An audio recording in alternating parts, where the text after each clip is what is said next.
Das lädt gerade noch.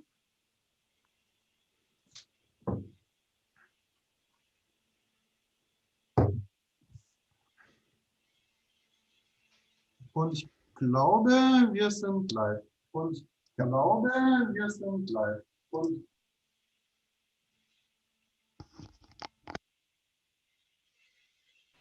so, die Rückkopplung ist auch weg. Okay, ja, dann kann es losgehen. Dann Christoph, bitteschön. Thanks, Florian. So we want to talk about testing today. I think it's a topic everyone had some contact with already, and I think it's a super important topic, and especially in front-end testing is quite a special topic. So we're focusing on front-end testing, not on how to test backends. So that's the idea of today. Try to propose some good standards how I think tests should work, and what I have good experience with, and also try to explain why a lot of tests are quite problematic in a lot of cases, and why a lot of teams have trouble with tests in front end. So from my experience from different projects and different teams, I experienced a lot of teams that were frustrated, especially with front-end testing, and I tried to cover a lot of those points. And maybe someone just finds themselves in that situation, and I hope that that can help a little bit. So let's start with a few words about me. So I do web development for around 16 years now. It's ages, and it's still fun, and it's getting, especially in front end, more and more fun every year. I think the front end developers know why. We have a lot of nice new technologies and browser technologies like getting rid of Internet Explorer and stuff like that. So it's a bright future. And I'm primarily focusing on front-end development and also primarily focused on Angular development. So that's why I'm also not only talk about front-end testing, it's mostly in general, but I also have a bring especially the Angular perspective into the talk. As front-end development contains lately a lot of web component approaches, but components is also something I work a lot with, UX concept, all the front-end stuff that most of you guys also work with. Also, continuous development environments is the thing lately, so I'm also having a lot of things, doing a lot of things there. But today we're mainly about testing. And just quick history about testing, why testing is so important for me, and why I try to think a lot about testing, besides that it's a pain point for a lot of people, and also it is, or was mainly, but also it still is sometimes, a pain point for me. And so as it usually starts, and it's mainly that you start at some point with testing, and it's mainly because everyone is doing it. So it's obvious you have to do tests if you work in high-level projects, and you have to do tests somehow there. So that's mainly how you start, usually, to write tests, because you have to. And if you start with it, you have no idea how to do it, and that was exactly the case for me a few years ago. And so I did exactly what I think everyone would do, read some documentation, and mainly exactly used to approach the framework. Back then it was AngularJS, was telling me. So AngularJS told me how I should test frontend with protractor and all that stuff, and I just did it exactly the way as they documented. And I had a lot of pain points there. So it was working somehow, but it was no fun at all. And so the first thing where I started to add stuff in testing on top of that was I was really frustrated that it was not common to do visual regression testing. Quite some time ago, still visual regression testing, a lot of teams don't do it. And I was frustrated because back then we also didn't have all this style encapsulation and all these nice tools that we now have. So we had we often had some style leakages or stuff like that. Just stuff got broken or browser updates broke stuff, and our test just didn't cover any styling. So that was the first time I thought about testing and how I can advance in testing. And the second thing, which completely turned my mindset, was I read an article from Kai Westphal on Medium. That's how developers usually come to new things. They read, for example, a Medium article, and it was about stratified design. And I was not really convinced about this stratified design approach, but it was mainly about how that affects testing. And it was about separation of integration and logic, because logic is fun to test. You know that, if you have pure functions with a little bit of logic, that's the same thing that people try to get with stores, for example. And if you have simple services with logic, you can super easily test them. They're a lot of fun. But as soon as you have integration, it starts that you have to mock things and stuff gets dirty. So as said, I was not really convinced about the concept of the stratified design, but I really was convinced about the idea that we have to do testing better, and we should not mix a lot of logic and integration parts. So from that day on, more or less, I started to convince teams to try new things, to try to restructure the code, to improve the testing. And that was the day where I started to say, okay, I don't care anymore how the framework is telling me how I should test, but start to think about testing. And the talk is mainly about the current status, and it's incremental. So it's definitely not the end status, but hopefully it gives still some good ideas. I'm at least less frustrated now.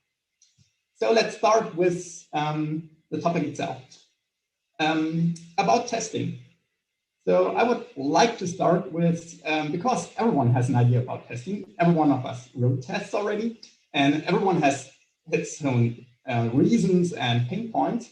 So I have 3 questions for you, and I would like to just get an idea what your current status of testing is, that I can just add it to how I explain stuff, that I know your knowledge level and stuff like that. So it would be great if you just put it to the chat, just write to the chat whatever you think, why you want to write tests, which tests help you to achieve what you want to achieve. So there are all these different kinds of tests, and which technologies are you usually using. So I'm pretty sure there are a lot of Jasmine, Karma, protractor guys, because we're in Angular, but maybe some people switch to Jest or whatever, Mocha and Shai.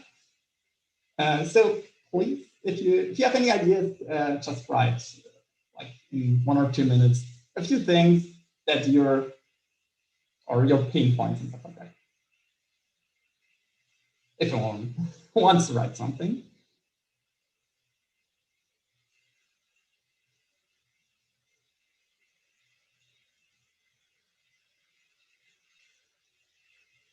So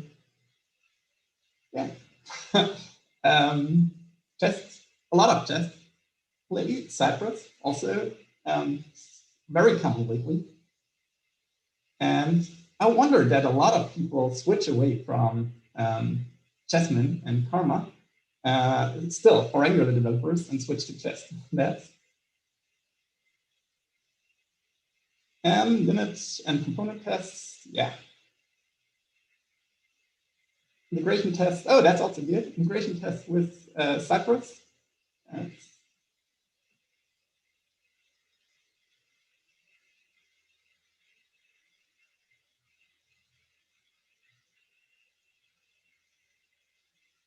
Okay, nice. So I would just proceed. You can still write stuff, but people hate it. Protractor, okay, there are good reasons to hate it, actually. And just most people already switch to Jest. That's interesting. I didn't expect people to everyone already switched to Jest, but Jasmine also is a quite nice technology. But let's come to that later. So going to continue. So the first thing that I think we have to think about is that front-end testing works completely different than back-end testing. So, and the problem there is that a lot of our concepts and all the naming of the tests are based on like the back-end ideas and the back-end naming and how back-end tests work. But the problem is that we have completely different problems in the front end. We interact with a user interface mainly, and we have a lot of different problems that we don't have in backend testing. So our testing should be completely different from the idea than backend testing. Cypress, for example, and all this browser automation tests are already different. So you usually don't have that in backend testing, but still a lot of concepts are borrowed from there as also other stuff. It's not only in testing, and that makes a lot of problems. So people that designed, especially the framework defaults, tend to use the same concept as people have in the backend. And also a lot of developers did backend development first and switched to front-end development, and they're just familiar with it. So because they're familiar with it, they try to do it just the same way as good as it's possible, mainly. And the second thing, which is not only front-end development, but I think the Node.js ecosystem at all, we have a lot of tools, a lot of different tools that we could also see, like what you guys wrote in the chat. There are just so many different tools in other languages. It's usually not that much, and it's not changing this quickly. So, for example, in Java, you have mainly 2 different frameworks that people use for testing. And in Node.js, you have so many, like not only that you have the browser automation separate from, all this unit testing stuff, you also have then Mocha.js, and you can also combine the test runners with the different testing frameworks or assertion libraries. So you have like an endless amount of tools that do nearly the same, but quite a little bit different things. And also the frameworks decided for different standards. So there are frameworks like Vue, which are quite open. They ask you if you use the CLI, which one you want to use. But Angular is, for example, heavily bound to a comma Jasmine approach. By default, of course, you can switch at any time. All right. Video is actually a little bit too bright. Let me quickly close window. Video will wait a second. Sorry. Hopefully it's smooth. Yeah, that's a lot better. So, okay. So we have a lot of different tools, and we have to decide. So it's also a benefit that we have all those tools, but usually it's causing a lot of mess. So why are user interfaces hard to test? So user interfaces are hard to test, or even harder, in my opinion, a lot harder than backends usually, for different reasons. So first of all, we have interfaces, not like a backend that has, for example, an HTTP interface that we can test against, and we have like an interface specification, and we can test exactly against that behavior. We have a user interface for humans that can click on that, and they're heavily complex. They have a lot of permutations where you have different states, and that heavily sucks and makes it very, very complex. Also, we have all those different environments. So we don't have a Docker container where we know exactly which version we run in. We have all those different browsers and different devices, different screen sizes and aspect ratios and everything. So we don't have any control over that. So we can at least define that, for example, some browsers are not supported anymore, but we have a lot of them. Also, again, we have a huge mixture of technologies. It's not that we have to test, for example, Java code or only TypeScript code or whatever JavaScript code. We have HTML, CSS, and JavaScript, for example, and all those things go together. So as said, for example, for the regression test, we have to also think about how we can ensure that our styling is not broken and stuff like that, which you usually don't have in backend. So you just test the plain functionality, which makes it a lot more easy. Also, a little bit the same thing as with a lot of different technologies, we also have rapid changing technologies. So like, it feels like every second year, your complete tool stack changes. And now everyone is using this or that. And so you constantly have to stay up to date with what is the best approach. And you constantly have to challenge what you want to use. And frameworks sometimes don't do that. For example, as you also told in the chat, or one of you at least, that Protractor sucks. So it also didn't get any update for more than a year, but it's still the default library for Angular CLI, which is a little bit weird. So we have rapid changes, and you need to keep up to date. And frameworks often don't do that or don't do it quick enough. Then, of course, all that stuff, like it's heavily asynchronous in the front ends. We have animations, and we have a lot of timing issues. Like if you did ever a browser, or especially Selenium-based tests, they're heavily flaky often because of some timing issues. You need to know when something finished loading. That's one of the things that Protractor promised to be good in, because it was aware of like digest cycles, or nowadays the Zone.js stuff, that it knows when like the run is completed and when it can continue. So it tried to abstract away a lot of those timing issues, which sometimes worked and sometimes just didn't. And it sometimes was just introducing more pain than it solved problems for us.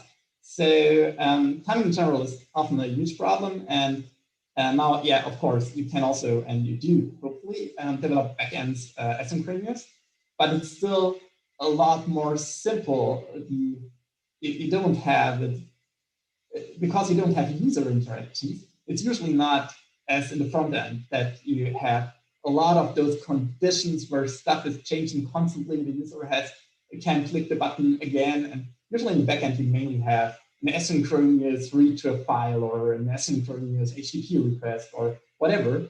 And those things are super easy to handle still when they're asynchronous. But in the front end, there are so many things, and RxJS is helping there a lot in Angular, but for testing, sometimes it's a mess and it's heavily complex. So as said, the concepts need to be challenged constantly, and we have to challenge them to get at any time the best approach to, just to get rid of all the pain points, because I'm pretty sure you guys also have quite some pain points at sometimes, like flaky tests, or stuff that is super hard to mock, or stuff like this. So that's how we should always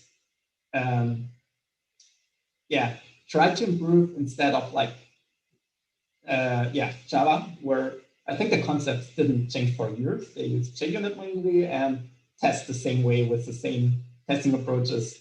And there is minor change, of course, but not nearly as much as in the front end. So, common problems for testing. I think one of the things that's why I liked the integration test with Cypress comment there, naming confusion. So there are a lot of names for everything. And what's making it even worse is that people do understand completely different things for the same names. So for example, unit tests. It seems pretty clear what a unit test is, but there's a lot of like differences in the details, how big a unit can be, for example. Stuff that some people still call unit tests are for other people, integration tests, maybe, because it mainly tests integration, but not like logic. And other people say, yeah, for example, everything that is not just testing pure functions and testing integration stuff are integration tests. And other people say, yeah, everything that is running somehow in my chest, for example. So not the process automation stuff that is running through chest, but like, or comma and chest min, all that is unit tests. I think that's mainly also how Angular is defining it. Everything that is comma chest min is unit test. And it doesn't matter if it's integrating anything or if it's just, if it's just testing logic. And so for the same stuff, the names are, or the same names might be used for different things. And if you go to a team, then you always have to talk first about what everyone is understanding under a specific test.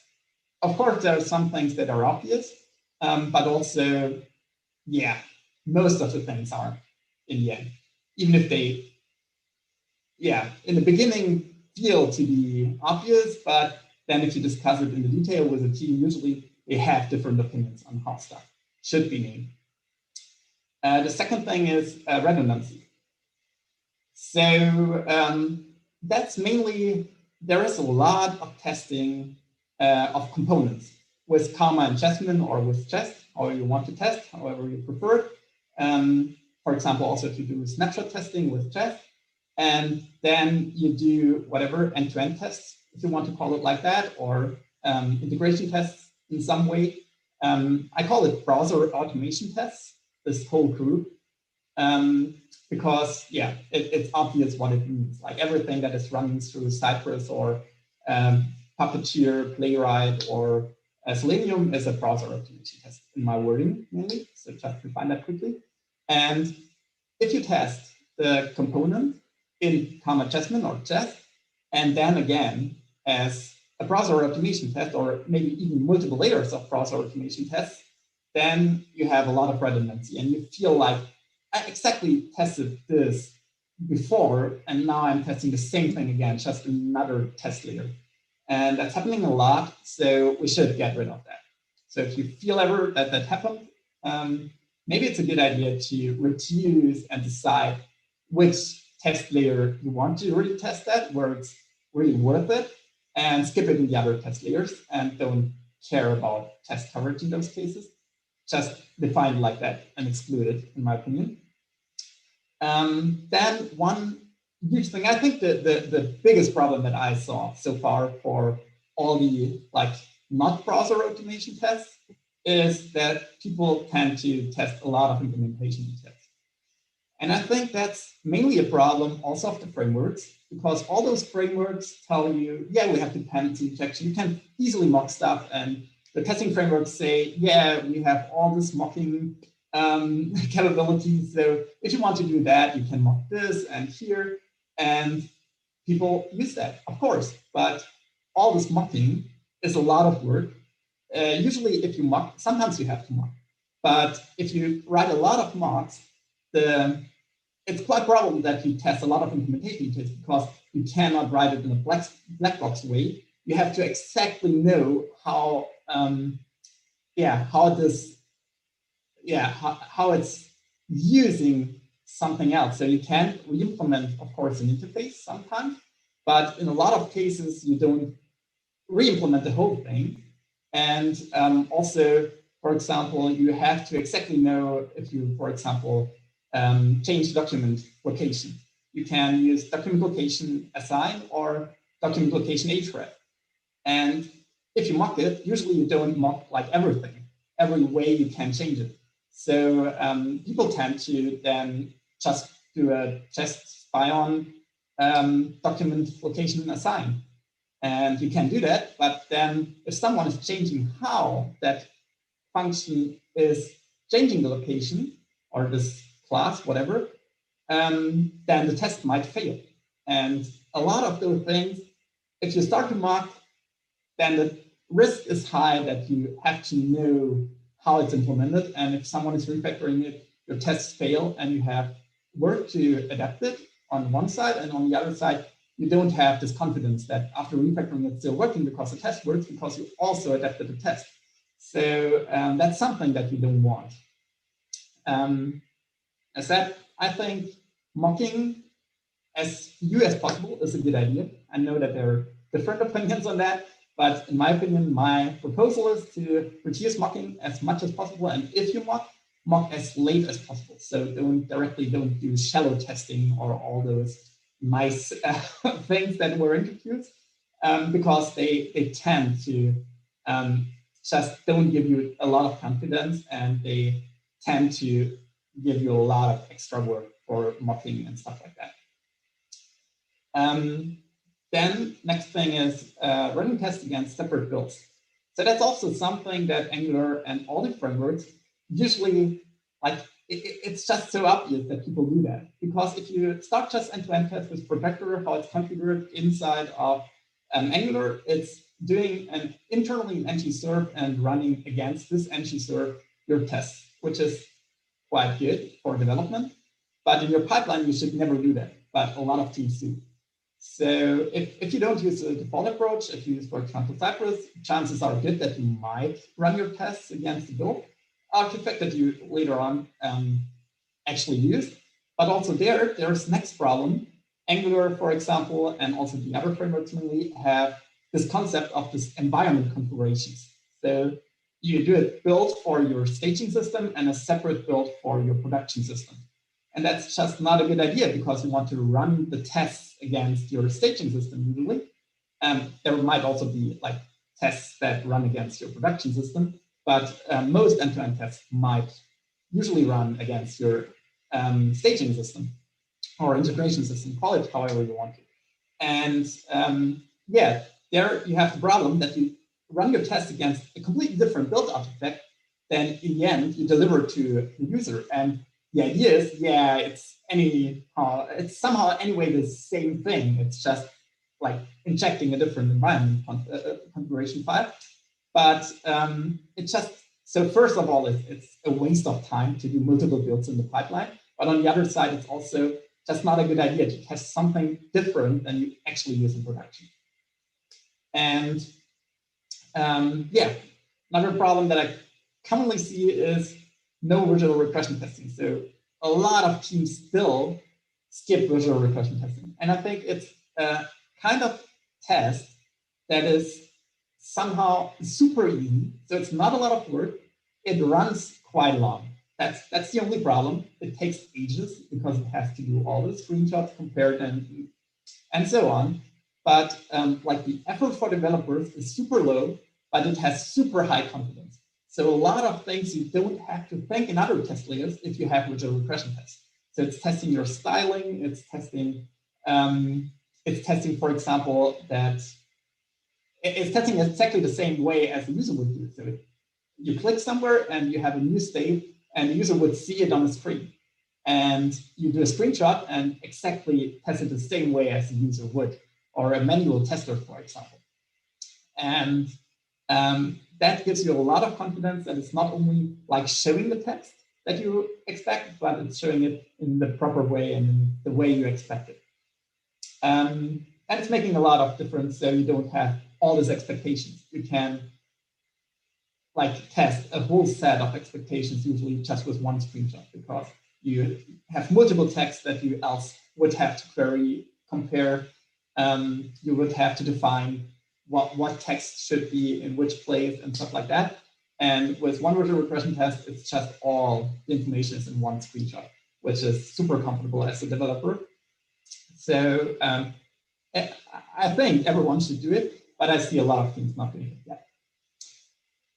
Cypress, by the way, we've heard people use Cypress. They are quite likely that they also use visual regression tests, because Cypress is providing quite nice functionality there, but also there are a lot of different approaches and good approaches there.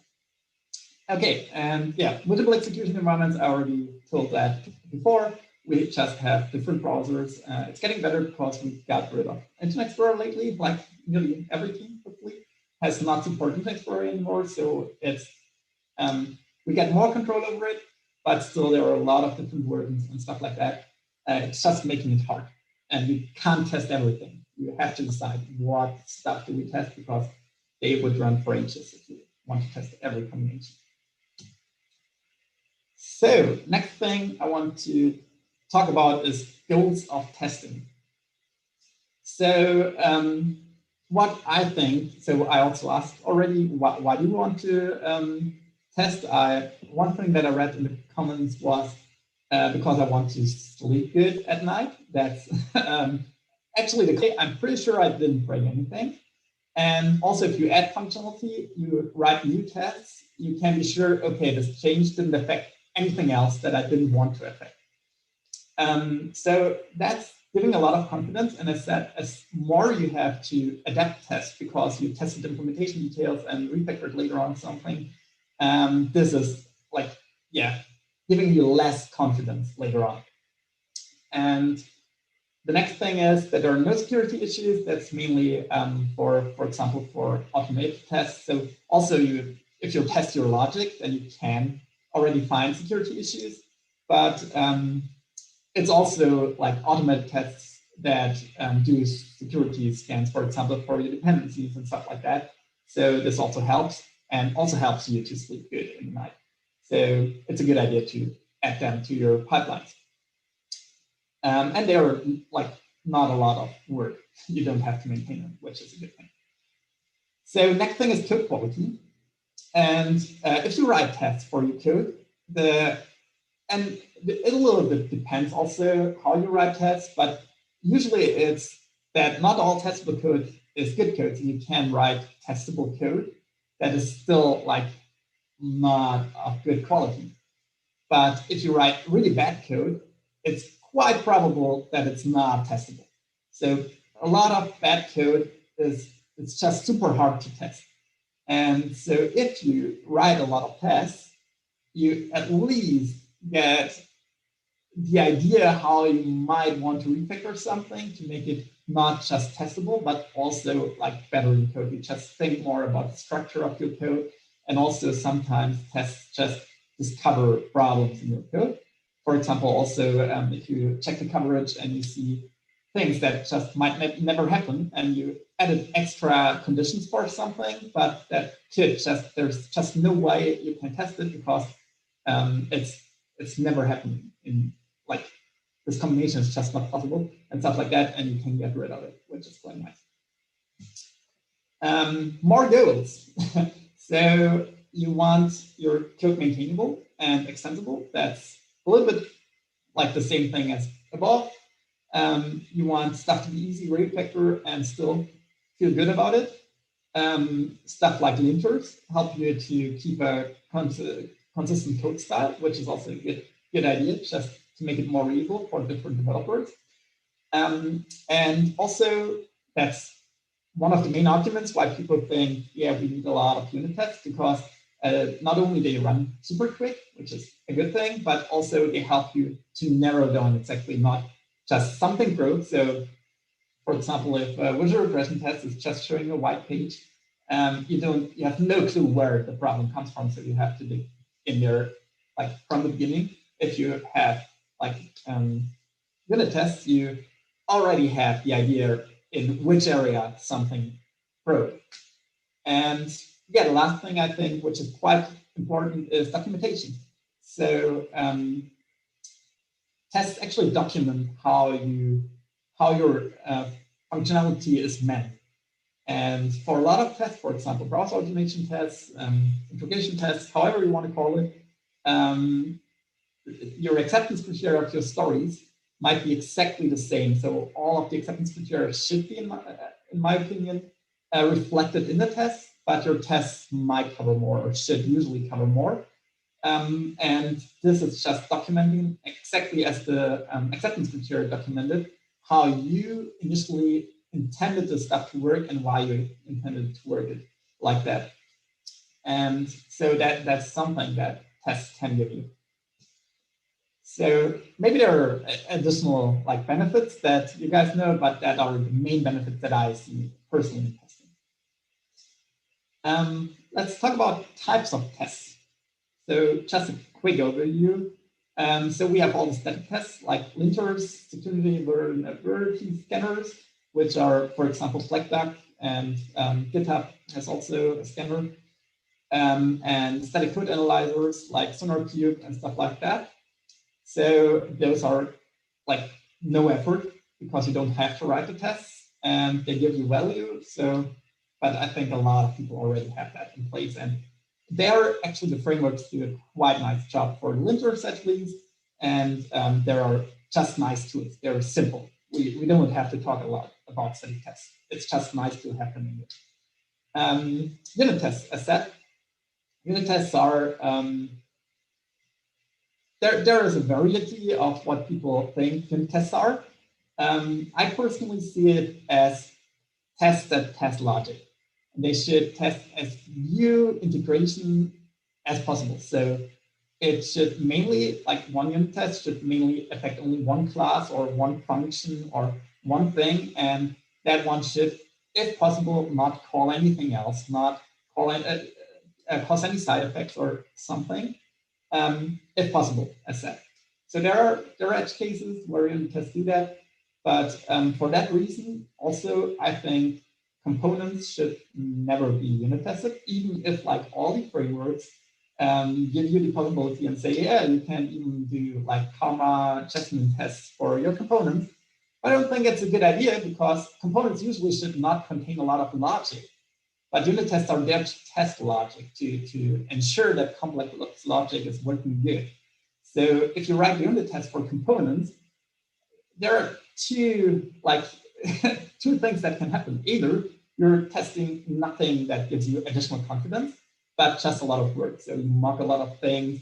For example, the word thing is in shallow tests, but so you test then like a lot of things in the HTML, or maybe you call just functions on the, or methods, and do just an instance of the class and call the functions there. But also that gives you not a lot of confidence that the whole component works. And so it's just, they're hard to write. Not that hard, but they cause a lot of trouble, and you have to do a lot of mocking usually. And they should not contain a lot of logic. And that's the other thing. If you feel like you need unit tests for your component, then it might be that your components contain a lot too much logic. Then exclude that to a service. It's super simple, and that can also help. So if you have this test approach and you say, yeah, I would never write a unit test, or I said, Parma Jasmine just test for a component, then if you feel like, okay, I have this part of logic in my component that I want to test with a unit test, then it might be a hint for you to move it out into, for example, a service or a store or wherever, however your structure is.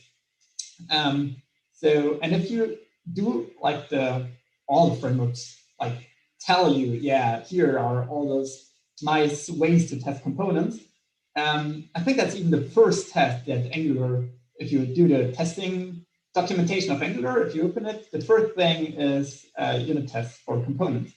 And I think, I'm not completely sure, but I'm pretty sure that it starts with that one.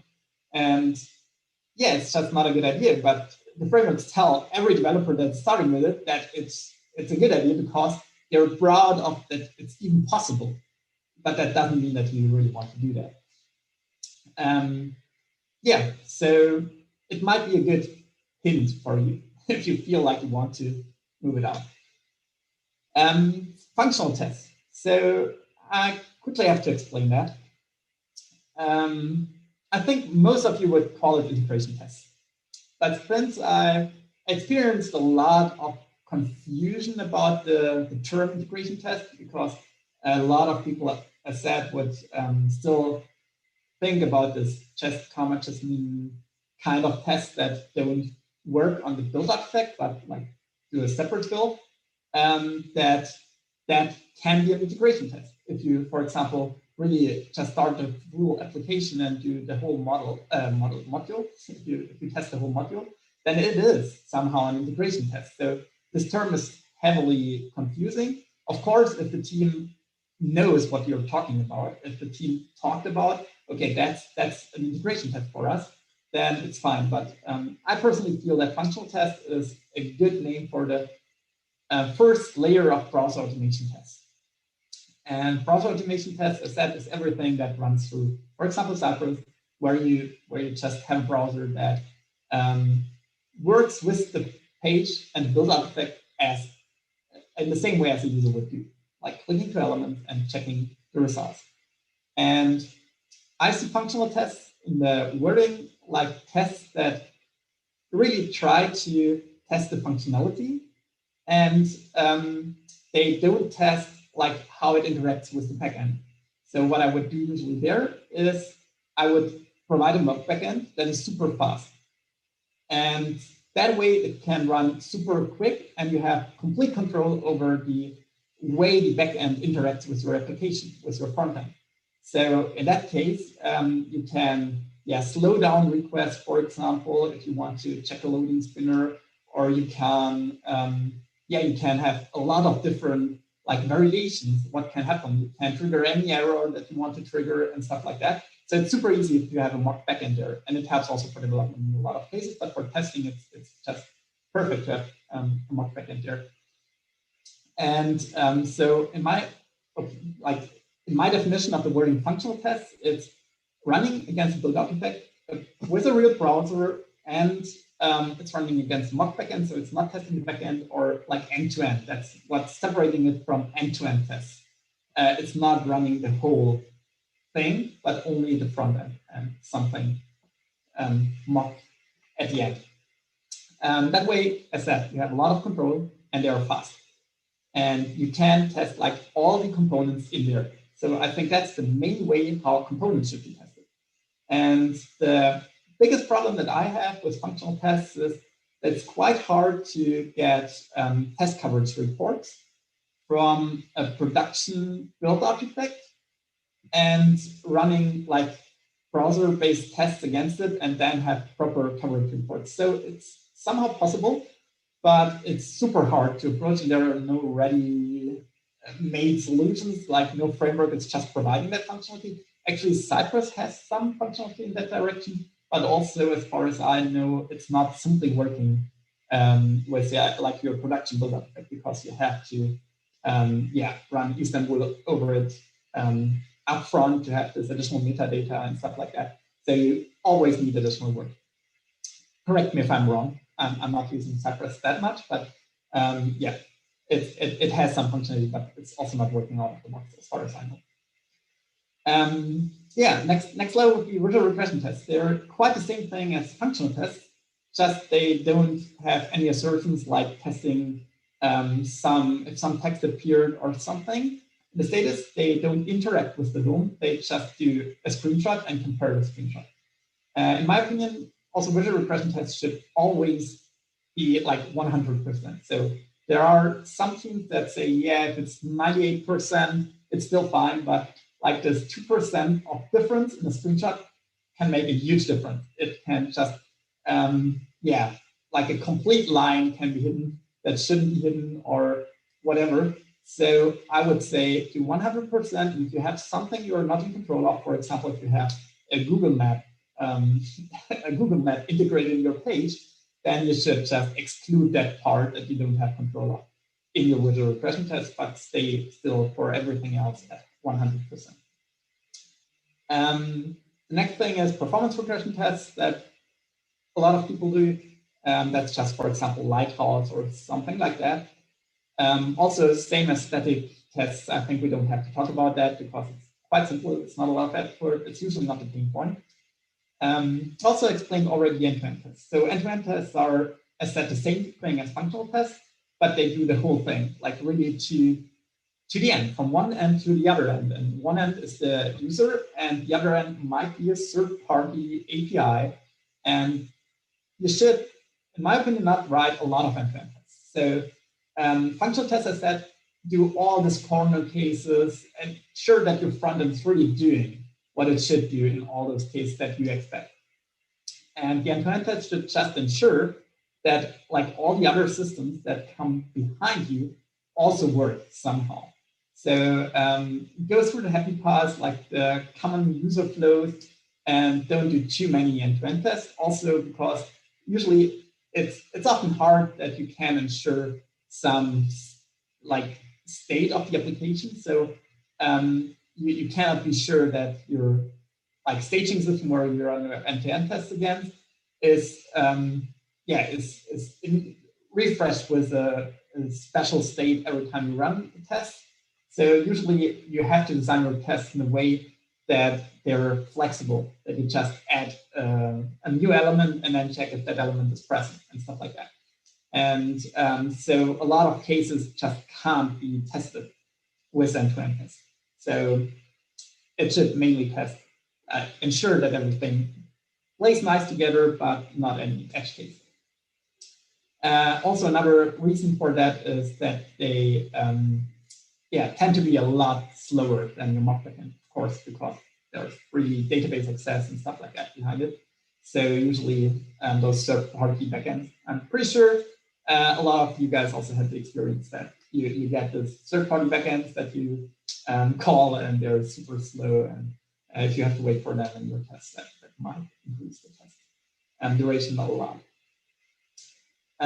One more thing is cross-browser tests.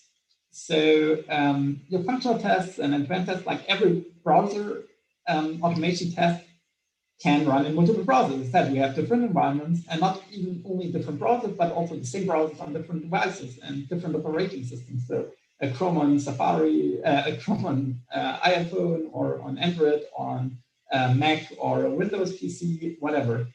There are a lot of combinations, and you might want to test maybe multiple browsers on one system, or different systems, different devices. And usually you might not want to do that in your functional or end-to-end test. Sometimes it's the same thing that you say, for example, oh, yeah, I run my end-to-end test against multiple different devices and different browsers. Maybe that's an option, but sometimes it might be a good idea to have cross-browser or cross-device tests separately. And of course, smoke tests. It should just ensure you know what smoke tests are. They're quite simple, so we don't have to talk too much about them. Maybe there are other types of tests, and there are definitely different names for everything. I said I didn't even list integration tests because I don't like the term too much. But there are a lot of terms that you can have there, and also some different test sets. For sure, that's just the main baseline where like most people have most tests in those areas. I quickly also want to talk about cross-engine and cross-browser and, as I said, cross-device tests. And that's for a reason, because especially Protractor and also Cypress don't provide cross-engine testing in an easy way. And also Puppeteer didn't. They start to. But in the nice new world, we luckily have Playwright. I'm not sure if anyone ever used Playwright, but I'm pretty sure, actually, I'm sure that some of you guys already use Playwright. And it is browser automation in a super modern way. And the good thing is that they have built-in support for Chromium, Gecko, and WebKit, which are the three main engines that like every modern browser is based on.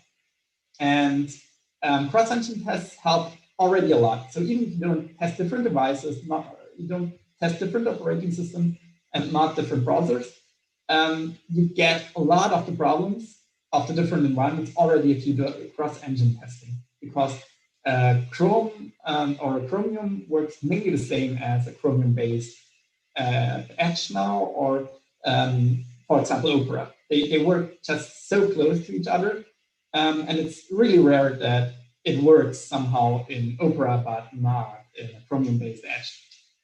So there are mainly between the different versions, there are more differences than between the different browsers that are based on the same engine. So cross-engine testing is already a good idea, and it's so easy to integrate if you use Playwright. And you can just run it in Docker in your pipeline. You don't need any software as a service provider. You don't need super much infrastructure to set up different operating systems or something. It's just there to be run in in your pipelines in Docker, and you can run them also locally in Docker super easily, which is a nice thing. As said, cross-browser testing might still be a thing in some cases, but cross-browser testing is still mainly, as far as I saw it, Selenium-based. I don't know any like real good approach that is not Selenium-based. And Selenium is like compared to, for example, Cypress or Puppeteer and Playwright. I think Selenium is the main reason why people didn't like the browser automation test, because Selenium was flaky. It was super hard to write non-flaky tests with Selenium. It was also super slow usually to write, to run Selenium tests. And that's a lot better now with Cypress, Playwright, Puppeteer, and so on. So that's a good reason not to write too many cross-browser tests, because usually you run them through Selenium. And if you want to write cross-browser or cross-device tests, it's usually a good idea to use a software as a service provider, for example, BrowserStack or how all of them are called. There are multiple of them. Software, BrowserStack. I think those are the most common ones. So you need additional service usually, or as said, a lot of infrastructure. So it's really hard to do that in the proper way. So a lot of teams might not do it.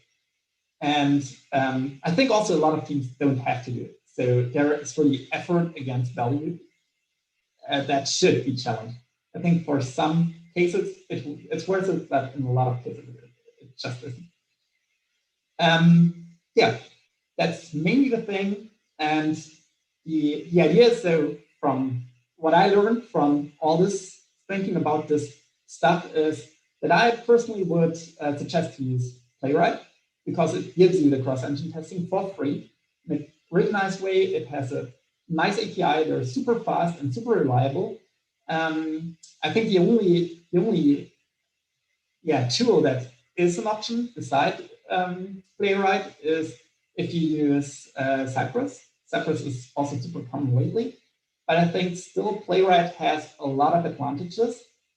For example, the multiple tab handling, so you can have multiple tabs, multiple windows. You can have, which is sometimes, by the way, important, for example, for authentication flows, which can be hard with Cypress and stuff like that.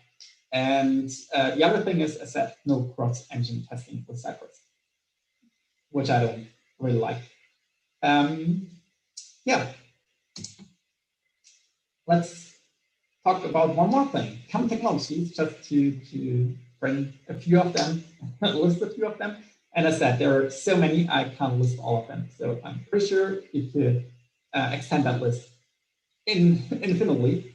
So for frameworks, Jasmine, Mocha, for example, then the runners, Jasmine is also a test runner. Actually, Jest used Jasmine as a test runner. So it's a mess, actually. So they're not even just the different technologies, but they might also be based on each other. But nowadays, Jest switched to Jest Circus, which is super nice. I'm a huge fan of Jest Circus. Karma is also a runner that can be combined with Jasmine and run inside of the browser, which is also a nice idea. But if I only want to test logic and not components, actually it's not really worth it. So that's maybe also a reason why a lot of people switch away to Jest, because it's just a lot faster than Karma and Jasmine, which Angular is doing by default. But yeah, I'm happy that so many of you already switched over to Jest, because it shows that all of you also already challenge what the frameworks tell you what to do and how to write tests. Because as I said, Angular CLI is just providing you Jasmine and Karma, and there is not even a chance to initially tell it, no, please install Jest as an alternative. And end-to-end frameworks, Protector, Cypress, Nightwatch, for example. Haven't seen Nightwatch a lot lately. There was some time where a lot of people liked Nightwatch, but Cypress, as I said, I see that a lot. Protector is, I have it there because it is the default for Angular, but as you already said, you also don't, or at least one of you also don't like Protector. I personally think that Protector is The main problem of Protractor is that it's still Selenium-based. So it uses WebDriver. It abstracted that away in a nice way, but it's still the same technology. So Protractor tests tend to be slow and flaky. And also the API it's really bad. And I said, Protractor, there is no new version for more than a year. So I just checked it right before the talk. Like in January 2020, there was the last release of Protractor. So they don't maintain it a lot. And also what I don't like about Protractor, what I also don't like about Cypress is they try to abstract the asynchronity away from you. So Protractor, as said, does that, for example, because it's communicating with the application in Angular, for Angular, in the Angular case. So it's checking the zone and knows when like the update of the UI is done. And then it also, what happens is that it collects like in a queue all the calls that you do to Protractor. But when you call it, it's not actually happening usually. You can await it still, so you can also not abstract it away with Protractor, but by default, if you just follow the examples of Protractor, they abstract it away. So you do the calls, but actually it happens later. It affects the page at any time later when the queue is at that point. And if you await all that stuff, it's a lot nicer because you can know that if this line is executed and the next line is executed, this interaction with the browser already happened, which gives you a lot of like additional flexibility also for debugging and stuff like that.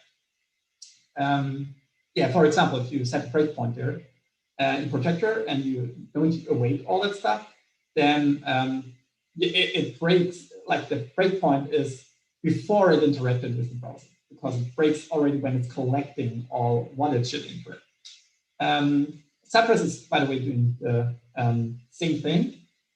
I'm not sure if you guys might know it, if Cypress is also giving the possibility to not abstract it away, to really await that stuff. I get the idea that they try to make it more simple, and I think what Cypress is good for is mainly for testers or quality engineers that are not developers. So Cypress has a super nice UI. It gives a lot of those nice functionality. For example, recording a video automatically, which actually Playwright and Puppeteer can also do, but it's additional work. It's not all integrated. It has this nice UI where you can click everywhere to start the test, which your development environment might also be able to do. So your IDE might also have this test play icons, but if you're not a developer, you might not have that tool. And Cypress there is like just has a lot of fancy features built in. So I think that's one of the reasons why Cypress is super popular lately. But as I said, I think it has also some shortcomings. So I'm personally super happy with Playwright lately. For browser automation, we already talked about it, Selenium, Puppeteer, Playwright, and coverage tools. Mainly it's Istanbul, to be honest. So there are also coverage tools, but the thing you touch mostly is Istanbul because, the instrumentation is done with Istanbul usually. I'm not even sure if there is any other really used instrumentation library besides Istanbul. Maybe you guys know, so if you later on in the discussion want to tell me, but I don't know anything else. And even if you do, for example, Playwright or Puppeteer tests and want there later on the coverage, it's also, you have to instrument it before with Istanbul. So that's the only way I know how to do it. And I haven't found anything, and I dig there a lot for solutions, for good solutions. Okay, so we're nearly the end. I'm a little bit over it already, sorry, but just have a lot of topics there. Sorry. So just about approach, that also should show a little bit how I would structure the pipeline. The first thing is like all these static tests and unit tests. So this is before you build the application. I said that's not testing the build, but it's either static test, so it's running directly on the source code, or it's unit test where you have to do a separate build because you're not running, like you cannot just test a slice of the application from the whole application, just one single class. That's just not really possible. So for unit tests, you do that separate build. So that stuff should happen before the build. But then the next step should be the build, because everything else should run, in my opinion, on your one build that is for all environments, that is used for everything else below. And you want to be sure that your functional tests also run against exactly the same build than your end-to-end test, and that should be the same build as your users see later on in production, in my opinion. So as soon as you have that one build, you do all these tests that you can do locally in the pipeline where you don't have to deploy it before. So you can just spin up your build artifact in Docker or whatever container engine you use, and then you can run the functional test again. So you spin up the different browsers and run the tests against your build. You can do the screenshot testing, which is actually exactly the same technologies, more or less. You can do it also with Playwright and Chess, or Playwright and Chessman, whatever. If you use Chess and Chessman in that case, it really doesn't matter. It's a matter of taste, mainly. But yeah, the main API that we use is Playwright. Or Cypress, maybe also possible, but as I said, I would propose to use Playwright. If you never used it, you should try it. It's really super nice and it solves so many things for me. Yeah, and there might be other regression tests, like we had it, for example, performance regression tests and stuff like that, because you need a build artifact and want to run them, of course, against the regression tests. The next thing is you want to deploy it, because you cannot run your end-to-end test before it's deployed. So you deploy it to staging or in. Also, there are a lot of names. Some people call it even end-to-end, like their end-to-end environment. And you deploy it somewhere, and you run your end-to-end test against it, against like all the real backend assets. And after that, you can deploy it to production, or if you have more environments, then whatever the other environments. But I'm a fan of only two environments, like the integration environment and the production environment, like continuous delivery in between. So if it's fine, it's deployed to it, it's working, and the end-to-end tests run, then directly goes through to production and deliver it to the user. And that's also a thing. So I think your tests should give you so much confidence that you feel good when you just deliver it, when you don't have a manual tester to lean over it. Because yeah, that's in a lot of companies. They have this. They have either a small project that is quite obvious that it somehow works and it's easy and quick to manually test and start with that, or they have like a huge MVP and they're tight in time. So they say, yeah, we can write those tests later. We have like a QA that is more or less a manual tester then in a lot of cases. And he is clicking constantly on the QA systems through the page, which you should have also a little bit of manual testing, but that's just not the thing that gives you the confidence. It should more try to find additional, like a different approach to find additional bugs that maybe the developer with a test didn't think of. So that should not stop you from deploying it to production, in my opinion, because also that slows down the process. So that would be the goal. Be confident enough with your test setup that you can deliver if all the tests run. And the last thing is smoke test, of course. I said we don't have to talk about that. It's just that testing if the deployment to production did work and everything's there and not any secret is missing or something and the whole page is not working. So I just want to show that diagram because it shows a lot of things why, yeah, for the order is showing stuff like we have one thing a build and not a build for deploy integration and the second build for production and stuff like that. But of course, as I said, there is also room for other things like other static tests and also maybe other stages. Now we're close to the end. I just want to sum it up. What I think what the good practices are, which helped me a lot with testing and reducing pain points. So first thing, I already mentioned all of them, hopefully, if I didn't forget. I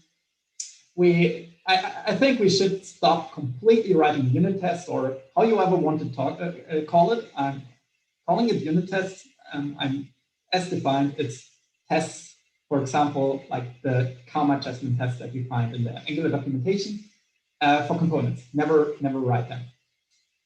Because if you write them, as said, either your components contain too much logic, or they're just feeling completely worthless, and also they're highly redundant, usually with your browser automation tests, because your tests exactly do the same thing, like interacting with the UI and then checking the state of the component, and your functional test will do the same. So you test it either twice, or you miss out some tests in your functional test later on. And that's also not a good idea, because functional tests give you a lot more confidence, because they are running slower, but they also combine more things. So there are those funny images where, like some parts separate work, but if they're combined, they're not working. So that's usually for this. If people prefer the integrations against unit tests, and that's a real problem. So unit tests give you a lot of confidence for logic, and they're running quick there. They can test super nice in logic, a lot of edge cases, but they're just not good for writing tests for components. And as I said, they push you somehow to, or give you a good feeling with putting too much logic into components, which is also not a good idea. So then do visual regression testing. I think that's, as said, super important. A lot of teams don't. Not sure if all your teams do it, but I think it's so much worth it. It gave me so much confidence, and I would never ever do any project again without visual regression testing, because that makes really, that's the thing which makes me feeling good and sleeping good when I know that my regression tests are working and they're super simple to write. The good thing is even that if you use the same stack, and it is, as said, the visual regression test, the functional test, and the end-to-end test, and also the smoke test are all the same stack. So I personally use Jest with Playwright, and all those tests, and Jest is also used for unit tests. So I actually have only two frameworks mainly. I have Jest for unit tests and Jest plus Playwright for all the other tests. And the good thing is you can even reuse the page objects. So you write once the page objects, and you can share them for your visual regression tests, for your functional tests, and your end-to-end tests, or integration tests if you want to call your functional tests integration tests. Then that's the other thing. Maybe write fast,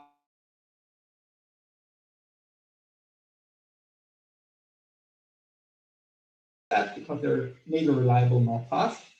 And usually I write, the most tests I write are functional tests or integration tests, as that, however you want to call it. And do not too many unit tests. It's just a lot of work, and it's not giving you too much confidence. And I think that's a thing that back in the days, I said a few years ago, there was just Selenium. And like all these browser automation tests felt really, really bad. So people tried to test as much things as possible with unit tests. But our tool set changed since then. We have a lot of new tools like Playwright or Cypress, and they're a lot faster, a lot more reliable, have nicer APIs, and can interact a lot better with the browser. So browser automation tests got fast and reliable if you write them in a proper way, and if you write them especially also against the mock backend. So a lot of stuff that you tried to do in unit tests before now can be moved in functional tests, and your pipeline is still super quick, and you can run them locally in development super quick. It's just a good idea to write a lot of functional tests. And also not overdo it with visual regression tests and end-to-end tests. As I said, they're a lot slower than functional tests. Functional tests, in my opinion, are the sweet spot for performance and confidence, that you can write a lot of them, and also control over the environment. So like how the backend react that you can have edge cases and error cases and everything. Then the next thing is, I said that multiple times, you should run your test against your production build and not do multiple builds, even if the environment of your framework tells you your environment configuration, like that you should do different builds for different environments. You should not. In my opinion, that's just a terrible idea. And there are different ways how you can solve that in other ways. So I would never use the environment feature of Angular again, because I only want one single build that is tested and delivered. Then keep your toolset small and up to date. As said, for me, that's Chess and Playwright. You could, of course, also, as said, maybe you want Selenium for cross-device or cross-browser testing on top of that, but don't use too many tools and try to use tools that you can use in all the layers. And as said, for me, it's super nice to only use Chess and Playwright, and I can use the same syntax for my cross-browser, or actually for all browser automation tests and for my unit tests.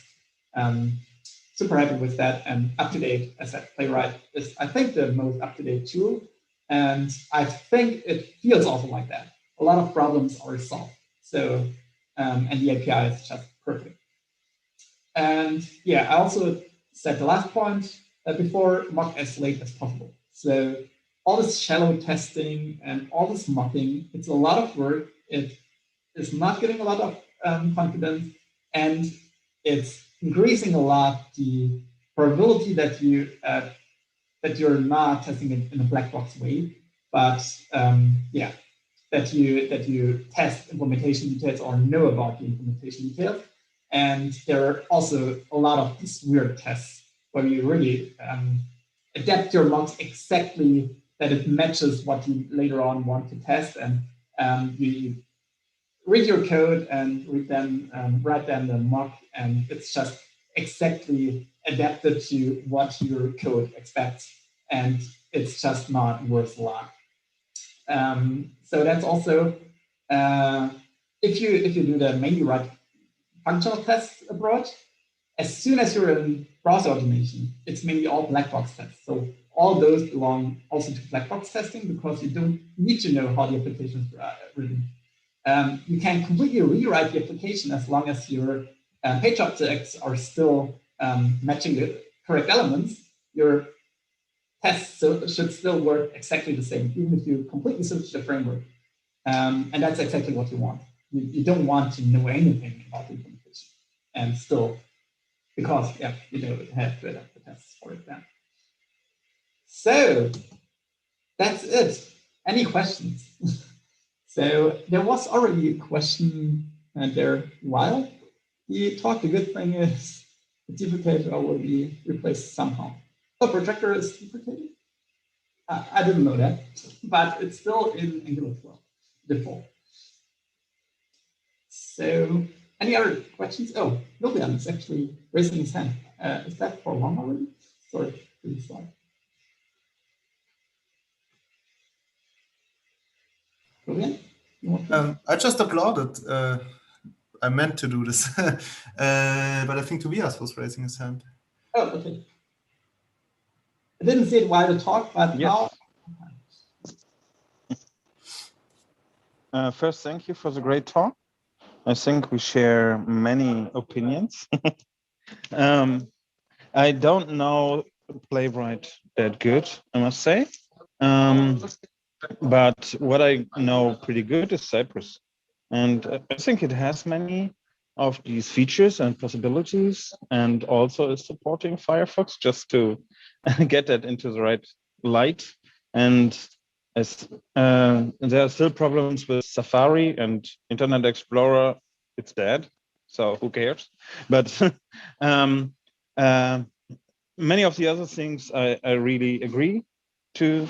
And what I would like to know is in Playwright, how does it handle the asynchronity? Because one of the strengths of Cypress is the command chain. I don't know if you know it.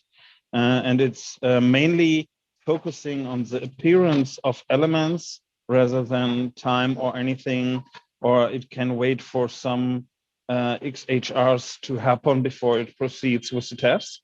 How is Playwright supporting it? So yeah, actually it's more or less the same thing. So Playwright is quite generic. It's just browser automation. It's not meant to be used only for tests, and you can also use it for crawlers and stuff like that. And what they do is they also have mainly wait for element. So you can wait for anything like for a selector to happen. Or what's also quite common is that you can wait for all the open HTTP requests to be finished. So you can just tell it, okay, as soon as there are no open API or HTTP requests, then please proceed. And yeah, but usually you just wait for an element, and it also has functionality to automatically wait for it. So if you, for example, put a selector and tell it you want to click to that element, it will wait for it to appear before it tries to. But give Playwright a chance. I think it's also a matter of taste. So I think both are great tools, but I'm in favor of Playwright. Sorry, Tobias again. Yeah, I would be very interested to meet Playwright a little bit deeper, so that I can have a better opinion on that if it's second or first. But anyway, how is it about debugging? I mean, you said it's that Cypress is built for testers that are not developers. But even me as a developer with long experience, I really love that I see what's happening. I really love that when something fails, I got a video at the end that tells me what happens in the CI, and that I'm able to do the time traveling thing to see the state in every moment, and also being able to debug right in place if I want to with the tools that I know. That is feeling like a strength. I don't know if Playwright is also able to get into such a debug mode.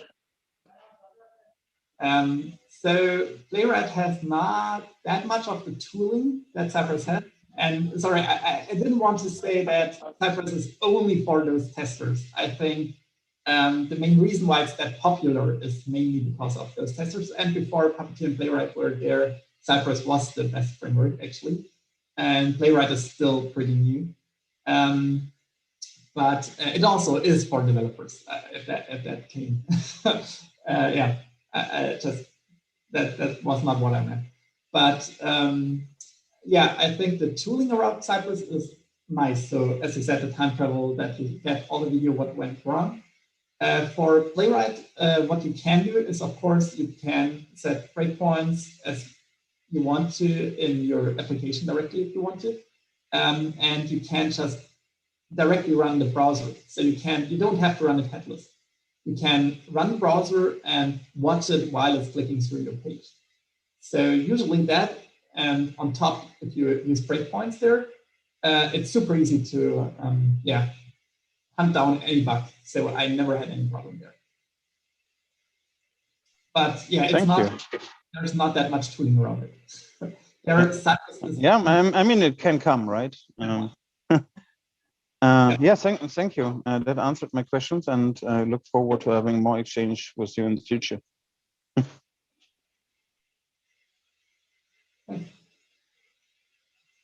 Any other questions?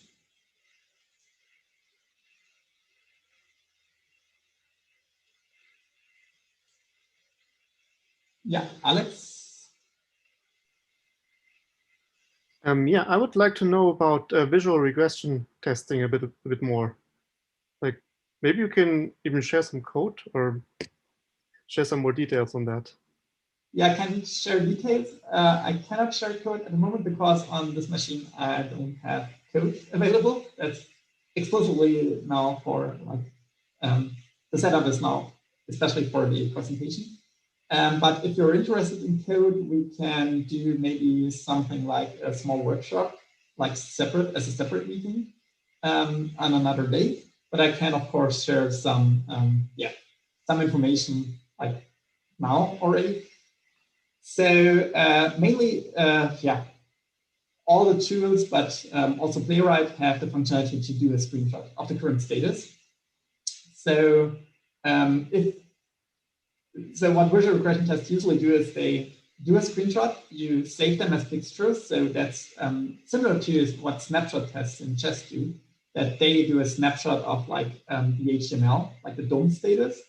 But visual regression tests do just really a screenshot of the web page. And the good thing is Selenium couldn't do that like for the whole page. So there were tricks to do it. So for example, in headless mode, you could increase the height of the browser to the page height, or other people did multiple screenshots and scroll and like putting them together later on. There are different approaches that you can do that with Selenium. Or maybe you don't even care about the whole page, but you want explicitly only a viewport to check that one. Yeah, Playwright is, as Cypress is doing the same thing, by the way. So that's not Playwright only. Is giving you the ability to simply do a screenshot with a single call. And I don't actually use a special library. It's so easy to just use that screenshot, save it somewhere, compare it. It's really just like 20 lines of code or 30, depends if you then add stuff like exclusion of elements or something like that. It's getting a little bit longer. Maybe in the end your tool is 100 lines, but I don't use a special tool for that. It's really just doing the screenshot, comparing the screenshot with an existing one that's saved in, for example, your repository if it's not getting too big, or somewhere else where you pull it to your repository. And if it's 100% matching, it's fine, and everything else breaks, and then you can render just a diff image. So there are tools for that. GIMP, for example, so it's spelled JIMP, which is automatically comparing two images and can render diff images, for example. And then as a developer, you can check them, what exactly changed, and if that one was intended to change. So visual regression tests should test against a regression so that you don't break something that already worked. Of course, there are changes that you intended. And as a developer, you mainly then just shift or copy over the image and say, okay, I accept this change because that's an intended change. And then your future tests are, again, checked exactly against this new screenshot. And yeah, the only thing that is then also important is like that before you do the screenshot, you have to bring the application state that you want to screenshot. And as I said, there it's nice that you can reuse the page objects that you already use for your functional test. So there's not a lot of extra effort. You can just tell it, yeah, click to that button, fill that form, click to this button, and now do the screenshot. That's mainly how you write it, and it's super quick to write. If you already have functional tests and the page object, it's really just combining 3 or 4 calls to get the correct state through the screenshot. And the only thing is they run a little bit slower than other tests because they have to do all the screenshots. One more thing, and then we go to the next question is, you can run them, as said, in Playwright, nice on 3 different engines, which is a good idea because also in the pipeline you can parallelize it on different nodes, so it doesn't cost you additional time. Of course, additional nodes that have to, the processing time, you need that, but your pipelines don't get slower. And you also want to do that usually in different resolutions. So you can, just resize the headless browser, and Playwright also has a simple functionality for that, as Cypress and other tools also have. And then you can do it in different screen sizes. For example, if you want to also check how it's rendered in 320 or 375 for iPhones or something like that. So it's always a good idea to also do it in different width, because as I said, usually I do full screen screenshots, and then I do it for different width that are important, like for the application. Is that enough information for you, Alex? All right, thank you. One quick follow-up question. Do you know the state of Cypress with that? I checked like 1 year ago, and there were only paid options. I didn't really find something in Cypress for visual regression testing that I liked. Actually, I only know that they have it. I'm not sure if it's paid or not because I never used it because I'm using a set Playwright there mainly. I used Cypress only for this functional test case, and there I was already in favor of Playwright that I didn't continue to do visual regression tests with Cypress. All right. Thanks. You're welcome. And as said, if you're interested, like in code, a workshop, small workshop would be fine. So just talk to Florian and he can organize it if that's an option. So yes.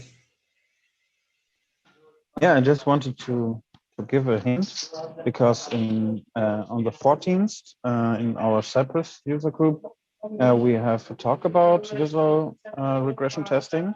It's not announced yet, but I will. If you're fine, I will post it here to the chat. And maybe you also want to join. And I think it will be basically the same and doesn't depend on if it's Playwright or Cypress because it's so independent what's happening there because it's all based on a screenshot. That's all.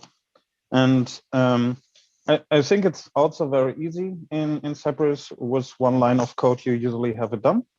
And there is an open source plugin that you can use in Cypress. And yeah, of course, otherwise there are these commercial alternatives. And of course, these cost a bit money, but also have much functionality. So in bigger projects, probably they're worth it. But yeah, maybe we can talk about that later. Of course, it will only be a talk, not a workshop. So yeah, but maybe you want to join the discussion.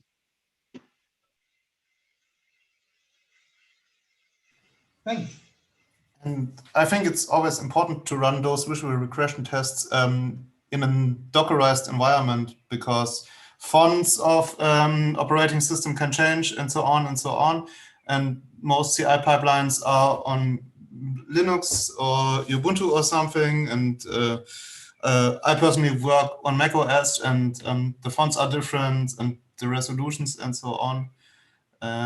I think that's more important than the tool you use in the end is the environment where you take your screenshots. Thanks, very good point. Actually, I forgot about that, but of course, yeah, visual regression tests, especially the creation of the fixtures should always be done inside of Docker or inside of a container because font rendering, even between different Linux systems and stuff like that, font rendering is really never the same, never exactly the same between different systems. Yeah, nice.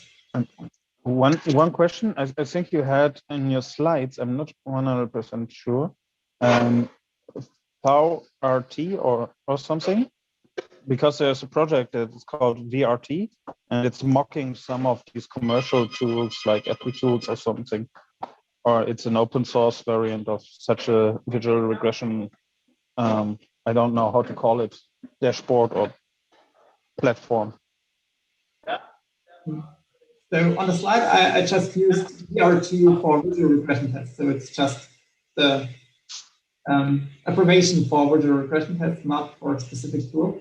I don't know if it's a tool, but it's quite probable because that's how the tests are called mainly. So it's quite probable that there is a tool called exactly like that.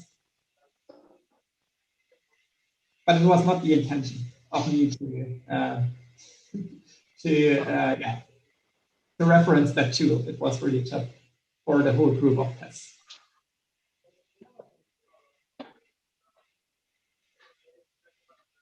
Okay, I don't have the link at hand, but if I find it later, I will post it to the comments of this meetup.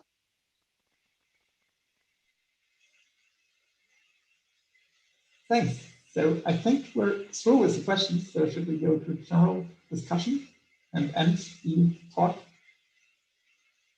No one else has any questions?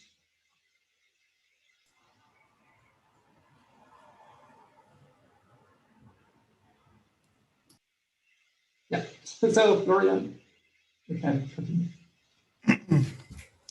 Okay. So thank you for the great talk. really nice to have you here speaking at our meetup.